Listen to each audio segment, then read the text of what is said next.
She had worn them without knowing what they were. That was the first thing to understand, and the last thing anyone in Thornhatch was prepared to believe. On the morning of the third Sunday in October, in the year of our Lord, 1814, Miss Cecily Vane had fastened a rope of pearls at her throat in Mrs. Holcroft's spare room, and thought nothing of it except that they were cool against her collarbone, and that the clasp was more difficult than it looked. She had thought them costume jewelry, perhaps, the kind of thing an elderly widow keeps in a workbox alongside jet buttons and spare ribbons, things that belong to no one in particular, and may be borrowed for a church morning. The necklace had arrived in the box of returned estate items, tucked between a folded shawl and a silver letter opener, and Cecily had drawn it out with the unconscious confidence of a woman who has never owned anything valuable, and therefore does not recognize it when she holds it. She had set the box on the hall table and kept the pearls. She had worn them to Mass. The doors of St. Bartholomew's Church opened at 10:30, and the congregation of Thornhatch filed out in the thin autumn sunlight, and every head turned to look at her. She had not understood why. She had smiled, uncertain, the way one smiles at attention, whose source one cannot place. It was only when Mrs. Holcroft's hand closed tight on her arm that she heard the word moving through the crowd like water through a crack in stone, spoken first in a whisper, then in the ordinary conversational volume of people who have ceased to care that the subject can hear them. The word was not a word at all. It was a verdict. The Duke's mistress. If you are the kind of person who watches carefully, pause here for a moment before the story moves. What you already know is this: the verdict was wrong. The story is the proof of it. Cecily Vane had been in Thornhatch for 11 weeks.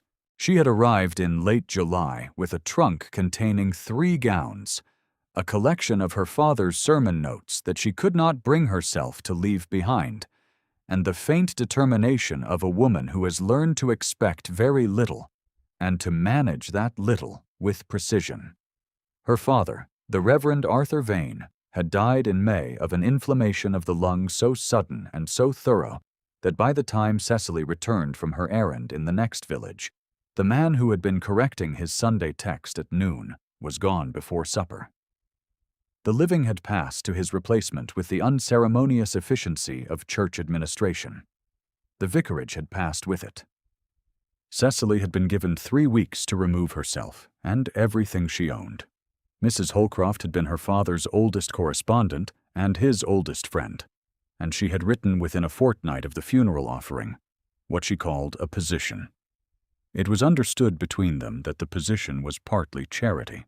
Cecily had accepted it without pride and without excessive gratitude, both of which would have been equally inappropriate. She was a companion.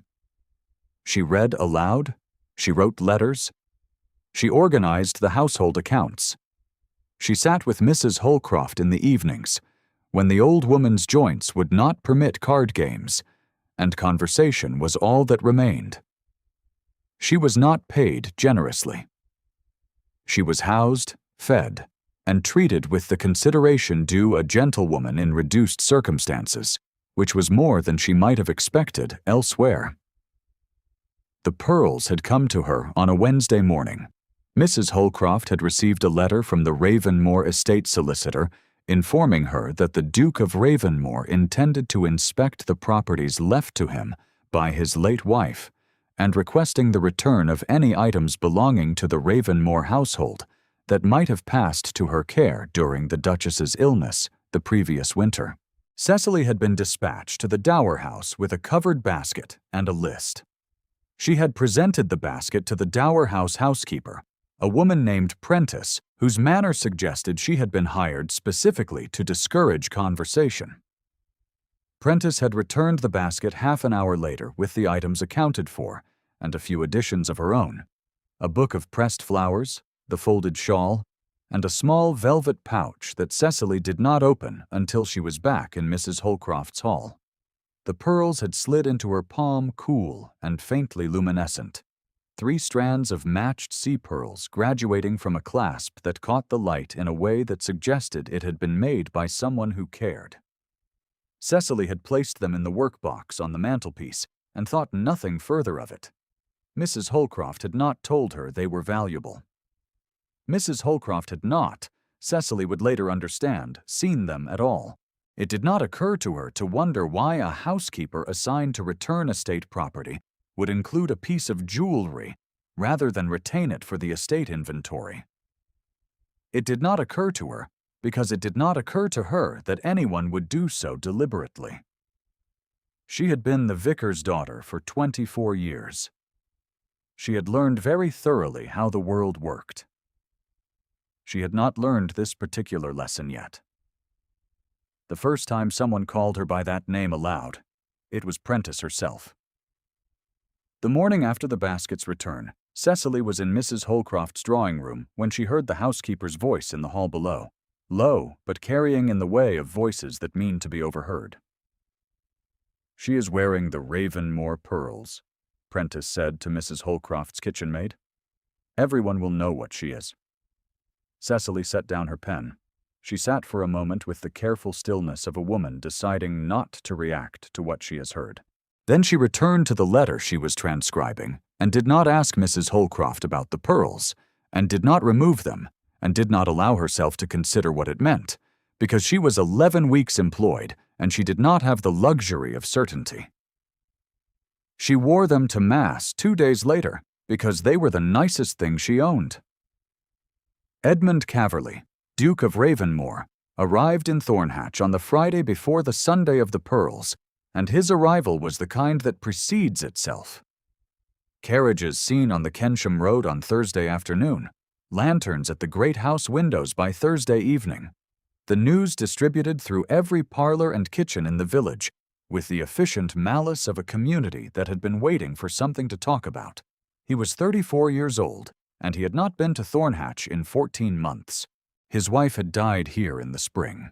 Her horse brought home alone by a stable boy, who had found her at the bottom of the valley copse, and Edmund had come to settle what remained of her effects, and to oversee the transfer of the dower house to his late wife's mother, Lady Adela Ravenmore, who had been living there since the funeral. He was not spoken of warmly. He was spoken of as a man of obligations, which in Thornhatch was the nearest thing to a compliment available for a duke who had not troubled to appear at his wife's grave before now. Lady Adela spoke of him, when she spoke of him at all, with the considered courtesy of a woman who has learned to wound without leaving a mark.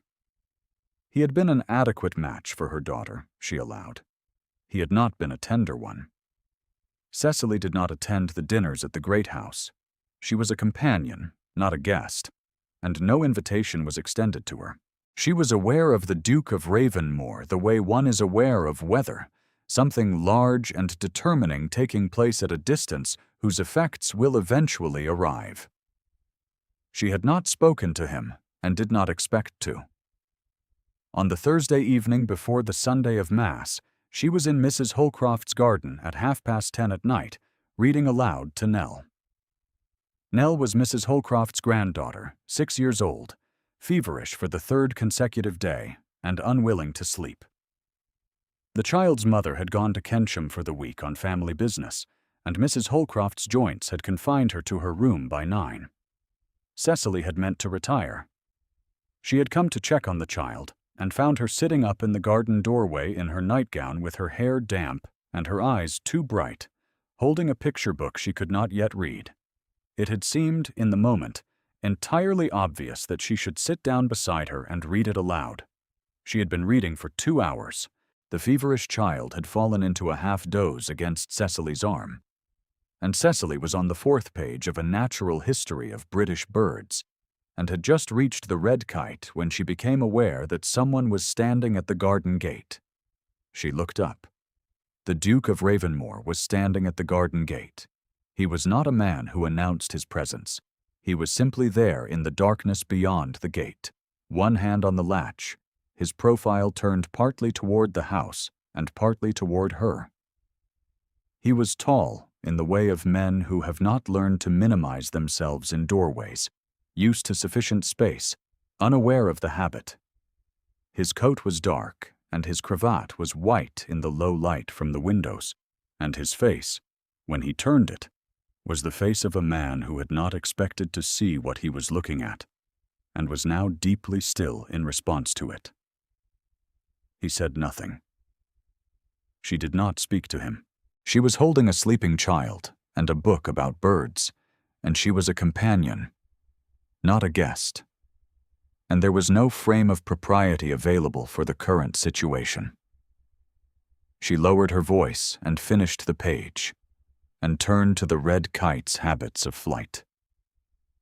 And when she looked up again, the gate was closed, and the Duke of Ravenmore was gone.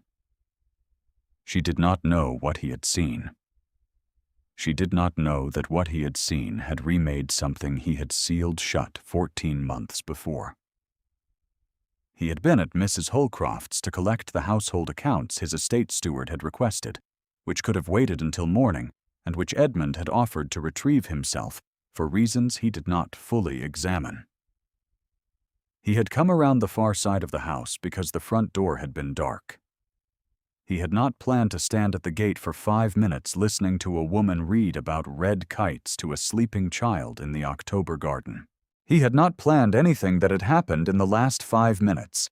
He walked back to the great house and sat in his study for an hour and did not take out the things in his breast pocket, the small folded letter he had carried for 14 months, his wife's last note, the one she had written in her bedchamber and left on his desk before she went riding, and he thought about the garden gate, and the woman, and the child, and the fact that she had not looked up to see if he was still there. He slept very badly. The scene at the church, steps on Sunday morning, was the kind of scene that arranges itself in the memories of those who witness it, with the clarity of an engraving, every edge precise, every expression held. The congregation was still emerging, still exchanging the small social pleasantries of people who have just been reminded of their better natures, when Mr. Chadwick, a solicitor of comfortable income and insufficient discretion, arrived at the bottom of the church steps and saw Cecily Vane standing beside Mrs. Holcroft with the 3-strand pearl necklace at her throat. He stopped on the 3rd step. He looked at the pearls, and then at Cecily's face, and then at the pearls again, and he said, in a voice not troubled to lower itself, "Good God, those are the Ravenmore pearls." The small social pleasantries stopped. "Wherever did you come by those, Miss Vane?" he said. It was not a question that expected a flattering answer. He looked once more at the pearls, then at the crowd, and the thing he was suggesting with his silence was clear enough that a woman 2 rows back said it plainly. Good Lord, she is the Duke's mistress. Cecily held still. She had been holding still all morning, holding still since the first turned head at the church door, holding still with the concentration of a woman who knows that the alternative is to give the watchers something more to see. "They were in the returned estate box," she said. "I assumed they were a mistake." A mistake? Mr. Chadwick's voice had found the register that meant he was performing for an audience. The Duchess of Ravenmore's pearls. Yes, quite a mistake. There was no moment at which she might have answered him. There was no vocabulary available to a vicar's daughter in a borrowed gown, standing before the assembled congregation of Thornhatch to address what was being said and not said about her. She understood that. She kept her chin level, and she watched a spot just past Mr. Chadwick's left ear, and she prepared to endure, which was the only preparation available. "Walk back through the vestry door. Now." The voice came from her right, low, level, carrying the particular quiet authority of a man who has never needed to raise his voice to be obeyed. Edmund Caverley was standing 4 feet away. He had come from the churchyard path, and she had not heard him arrive. And he was not looking at Mr. Chadwick. He was looking at her, not with pity, with something that had the shape of calculation and the temperature of something much less controlled. She walked through the vestry door. He followed. The vestry was cool and smelled of beeswax and old linen. The congregation's voices were audible through the stone walls, adjusting themselves into the timbre of prolonged interest. Cecily stood beside the vicar's reading table and did not say anything, because she could not locate the beginning of what needed to be said. Edmund did not speak immediately. He stood in the low light from the vestry window and looked at the clasp of the necklace at her throat, with an attention so precise it took her a moment to understand he was looking at the jewelry and not at her. He reached into his coat and produced a small folded paper. He unfolded it and held it next to the clasp without touching either. His face was stone. "Where did this come from?" he said. Not a question. "It was in the returned box," she said. "I assumed it was a clerical error. I should have returned it separately." A pause. "I did not know what it was." He refolded the paper and placed it back in his coat. He looked at her once, very briefly, and in that single look she saw a calculation completing itself in him, saw him arrive at something, and then it was gone, and he was once again the Duke of Ravenmore, which was apparently a place he had learned to go when he needed somewhere to stand. "I will speak to Mr. Chadwick," he said. "You need not return through the front steps today." She thanked him in the correct form and walked out the vestry's side door and did not look back. She did not understand what he had seen on that paper. She did not know the clasp. She had not known there was anything particular to see. What she could not have known was that the clasp was engraved on its reverse face with a small rose, a jeweler's repair mark left there at his late wife's instruction 11 years before. The clasp had been repaired once and once only, in a London shop that kept records, in a style his wife had described in a letter that Edmund still possessed. He kept those pearls in a locked case in his study. The key had been in his desk. There had been one other key. It had been in Lady Adela's possession since the day of the funeral, when she had requested it for the estate inventory, and he had not thought to ask for it back. He thought about the inventory, and the box, and Prentice at the Dower House, and he returned the case to his pocket, and he was very quiet for the rest of the day. He called on Mrs. Holcroft the following Tuesday. He was admitted by the kitchen maid and ushered into the small drawing room where Cecily was writing a letter at the table by the window. She rose. He said the formalities, and she said the formalities, and he sat in the chair across from her and asked how the box had come to include the pearls. She told him precisely what she had observed: the basket, Prentice, the half-hour, the velvet pouch. She told it without ornament and without apology, the way she told everything. And he listened the way he listened, which was with his whole face still and only his eyes moving, and she found it very difficult to read him and did not attempt to. When she had finished, he said nothing for a moment. He was looking at his hands. There was a line along his jaw that was not anger, exactly, but was the thing that lives adjacent to it when the anger is being held very carefully in check. And she was aware of it the way one is aware of a sound at the edge of hearing. "You said nothing after Chadwick named them," he said at last. "There was nothing to say that would have helped," she said. He looked up. Another calculation. She had the impression that he was revising something, not his opinion of her specifically, but some category she inhabited, some assumption he had been carrying without examining it. The October light from the window fell across his coat, and he did not move in it, and she thought, involuntarily, that he must have been very still for a very long time.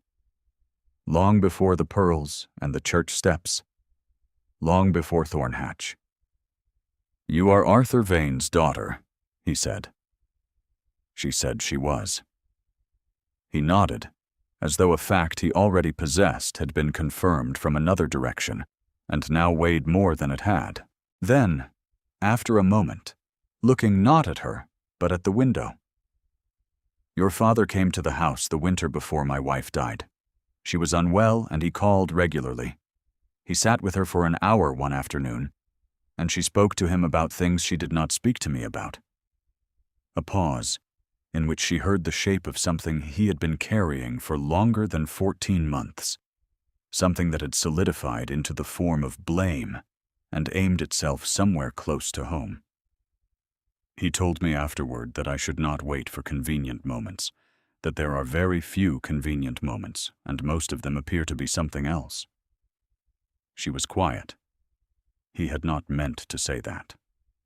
She understood from the way his face closed over it that he had not meant to say it, and she did not press it, and she did not soften it by responding too warmly, because that would have required him to acknowledge that he had offered it, and he was not ready for that. He stood and thanked her for her time, and she rose, and they observed the forms of leave-taking. And she did not follow him to the door.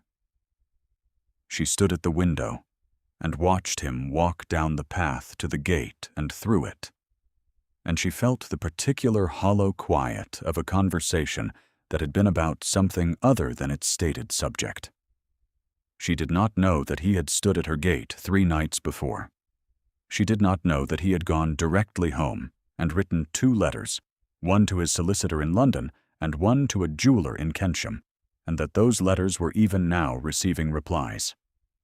She did not know that the look he had given her in the vestry had not been calculation, but recognition. And that recognition in him was a violent and dangerous thing, because he had believed, for 14 months, that he was no longer capable of it. What she knew was that Lady Adela's dinner was on Friday.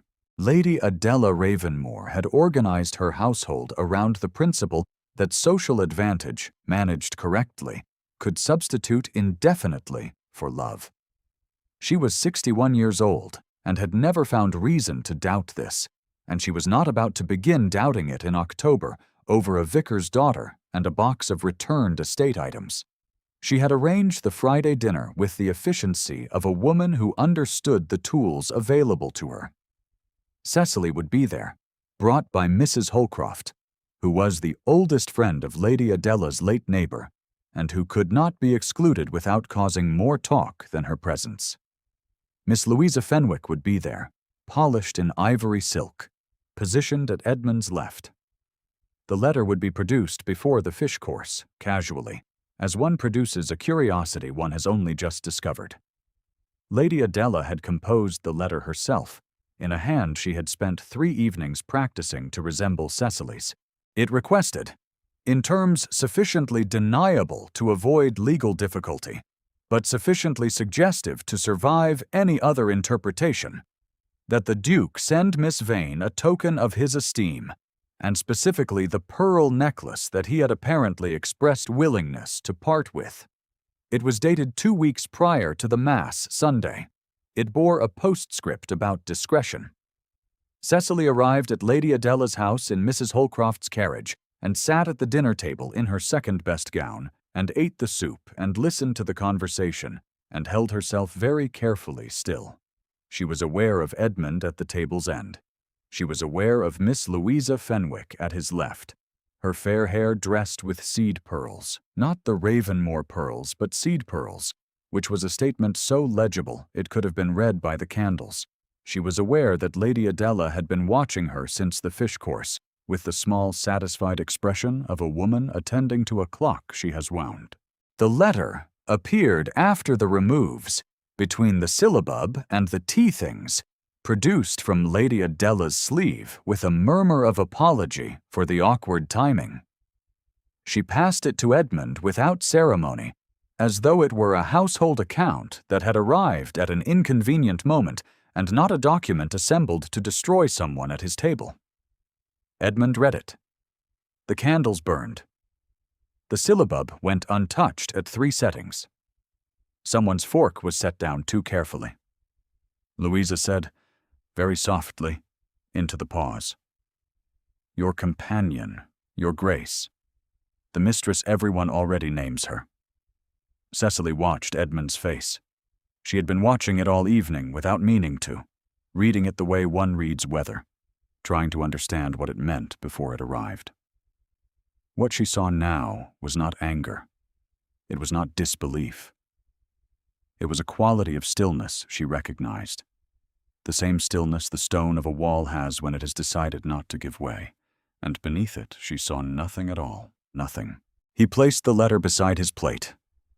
He looked at it once more, and then he looked up and around the table, and she understood. With the particular clarity of a woman who has been disappointed by the world too specifically to mistake its signals, that he was not going to say anything tonight. That whatever he had seen and wherever his letters had gone, he had not gone far enough. And she was looking at the face of a man who had decided to wait. And waiting was not the same as defending, and defending was what the moment required. She understood it. She even understood, in some cool and separate part of her mind, why a man of his position and his nature might need more time than the moment allowed. Understanding it did not make it hurt less. Understanding a thing and enduring it are two different exercises. She excused herself from the table. Lady Adela began to speak. Edmund said, "Stay where you are." And she did not know if he meant her or Lady Adela or both of them, but she was already standing, and she was a companion and not a guest, and she was very tired, and she made her farewells correctly, and she waited for Mrs. Holcroft in the hall, and she did not cry, because there was nowhere private enough to cry, and she was 24 years old, and she had learned the arithmetic of composure. She stood in Lady Adela's stone hall, and listened to the sound of the dinner continuing without her, and she thought about her father's sermons, and how he had said once that a person's character was most visible, not in moments of ease, but in moments of subtraction, in what remained when everything comfortable had been removed. She thought she knew what remained. She was not certain it was enough for anyone who wanted more than endurance. On the walk to the carriage, she made the decision to give notice in the morning. Not because she was guilty. She was not guilty.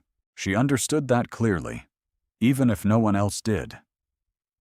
She was leaving because the alternative was to remain in a place where her name had been decided for her, where every social encounter would carry the weight of a verdict she could not disprove, because the people who had rendered it did not want disproof.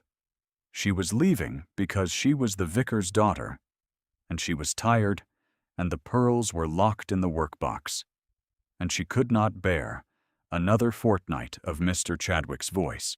She wrote the notice by candlelight that evening, and left it on the hall table to be given to Mrs. Holcroft with the morning tea. She did not sleep. At 8:30 the following morning, before Mrs. Holcroft had risen, before the notice had been delivered, before the day had arranged itself into whatever shape it intended, Edmund Caverley arrived at the front door of Mrs. Holcroft's house on foot, unannounced, in the coat he had been wearing at Lady Adela's dinner, and the expression of a man who has not slept, and who has spent the time that would have been sleep doing something that required a great deal of precision. The kitchen maid let him in. He was a duke. It did not occur to her not to. Cecily came downstairs in her morning gown with her hair not yet dressed, and found him standing in the hall. He was holding 3 things: a folded paper, a small leather case, and the letter from last night's dinner, which he had apparently removed from Lady Adela's table without asking. She looked at him. He looked at her. "I went to the Dower House last night," he said. He set the folded paper on the hall table. Lady Adela keeps a writing box in her sitting room. She was not there to object. I found the original drafts. Cecily looked at the paper. She did not touch it. She had 3 attempts, he said. The third attempt is the one she used. The first two are in my coat. There is also the matter of the second key." He set the leather case beside the paper. Inside the case, Cecily could see the velvet pouch that had come with the estate box. The pearls were locked in a case in my study. Lady Adela's key opened it. I believe she placed them in the returned items deliberately. I believe Prentice was instructed to include them. "You believe?" Cecily said. "I know," he said. The words were level and not loud, and had the quality of something that had been rearranged from belief into certainty across a sleepless night. "I have written to the jeweler in Kensham who repaired the clasp. I have written to the London solicitor. I have the drafts. I have the key.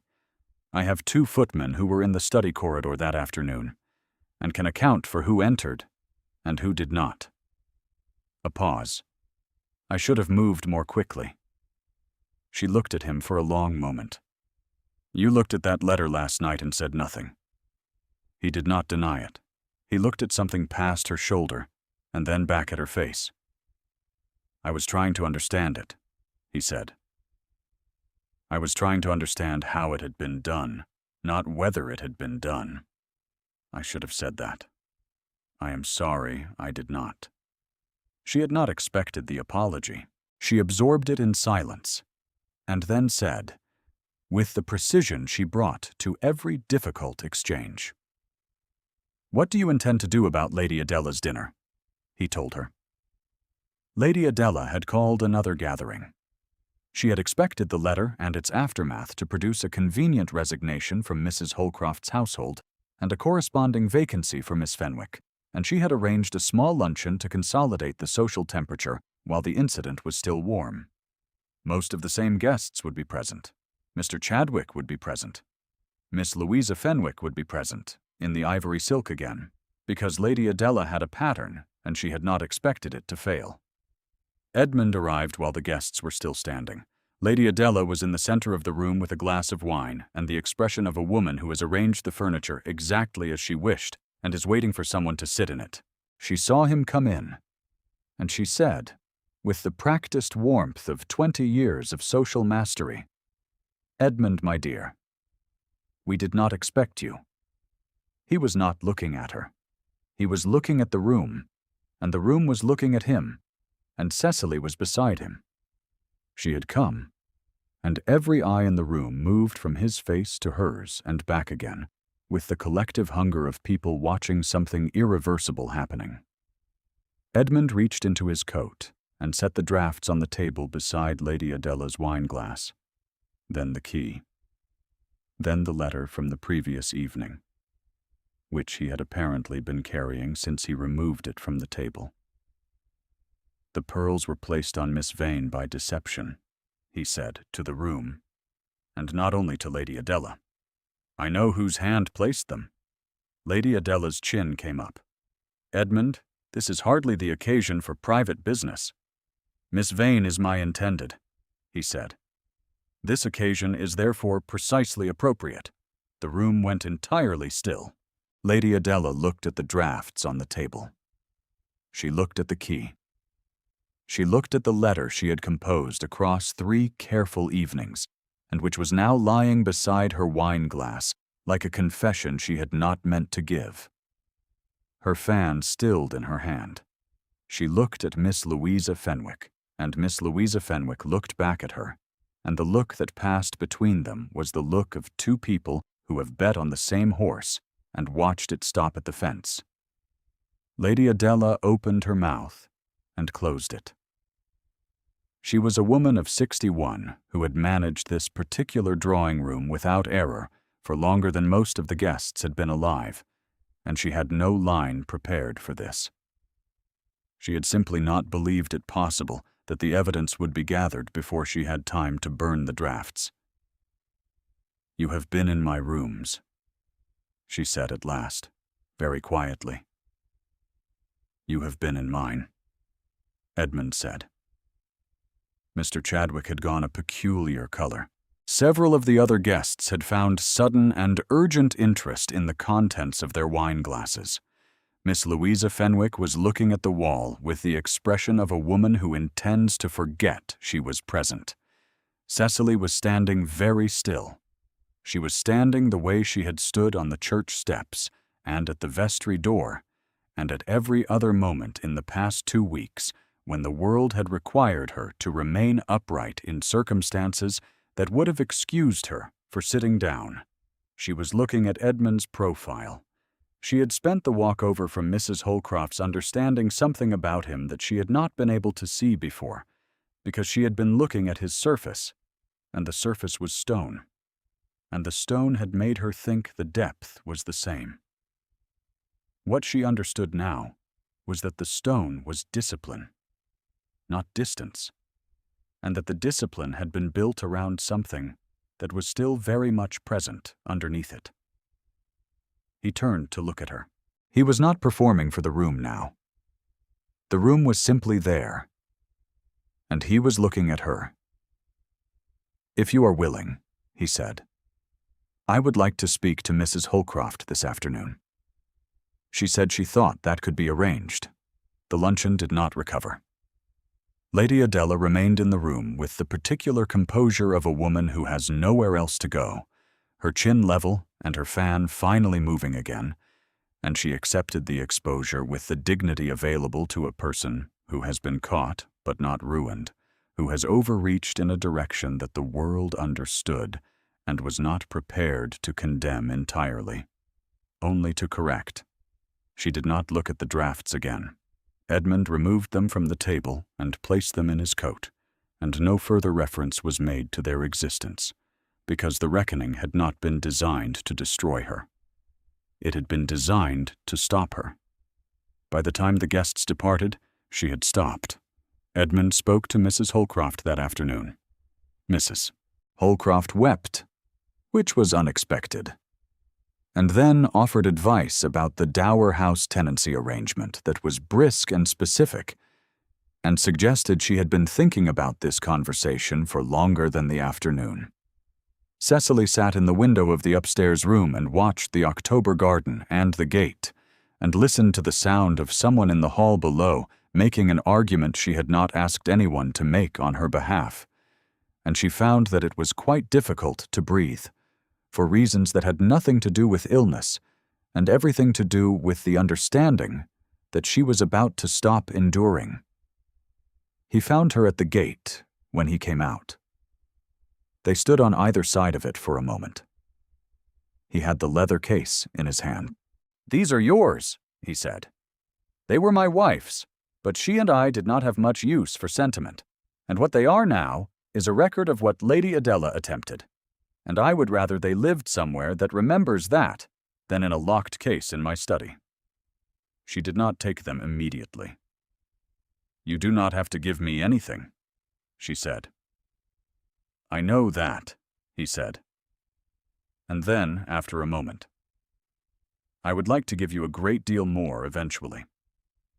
This is what I have today, and I thought it was better than another month of correspondence." She took the case. The pearls were cool in her palm, the clasp turned face up in the low afternoon light. She looked at the small engraved rose and then at the man on the other side of the gate, and she said, "You were at this gate 3 weeks ago." He went entirely still. "Reading about red kites," she said. Something happened in his face. It was not a smile, not quite, but it was the thing that lives in the same country as a smile, the thing that comes before one has decided to permit one. "The Natural History of British Birds," he said. "Chapter 4, she said. He put his hand on the latch. She opened the gate. They were married at St. Bartholomew's on the last Sunday of November, in the soft pewter light of a morning that could not decide between rain and autumn stillness, and had settled for something between the two. Mrs. Holcroft was in the front pew, weeping into a handkerchief she had borrowed from Nell, who sat beside her with the grave composure of a 7-year-old recently recovered from a fever, and considerably pleased with herself. The village of Thornhatch was present in numbers that suggested the event had been anticipated for some time, which it had, in the way that things one has needed very much, and for very long tend to feel anticipated once they arrive. Lady Adela was not in attendance. She had relocated to her daughter's house in Kent the previous week, quietly, with the manner of a woman who understands that there is a correct moment to withdraw, and who has decided, finally, to find it. Miss Louisa Fenwick had accepted a visit to friends in Yorkshire that was expected to last until spring. Cecily wore the pearls. The clasp had gone back to the jeweler in Kensham the week before, by Edmund's request. When it returned, the rose was still there, but alongside it, worked in the same fine engraving line, was the letter C. Not a declaration. Not a monument. A small, precise fact. After the ceremony, when the guests had moved to the light refreshment laid in the nave, and Mrs. Holcroft was talking to the new curate with the authority of someone who has known 3 vicars and has opinions about the 4th, and Nell was asleep against the pew cushion with her shoes dangling above the flagstones, Edmund reached across and turned the clasp so that the rose and the C faced outward. He did not explain the gesture. She did not require him to. She put her hand over his briefly, and the cold stone of the church held them in its quiet. And outside, the November light fell through the old east window in the way it had been falling for 300 years, indifferent to occasion, and entirely, accidentally beautiful. If Cecily's story moved you, leave a word in the comments. It costs very little to say so, and she has been very quiet for a very long time. The clasp caught the light once more. She did not look away.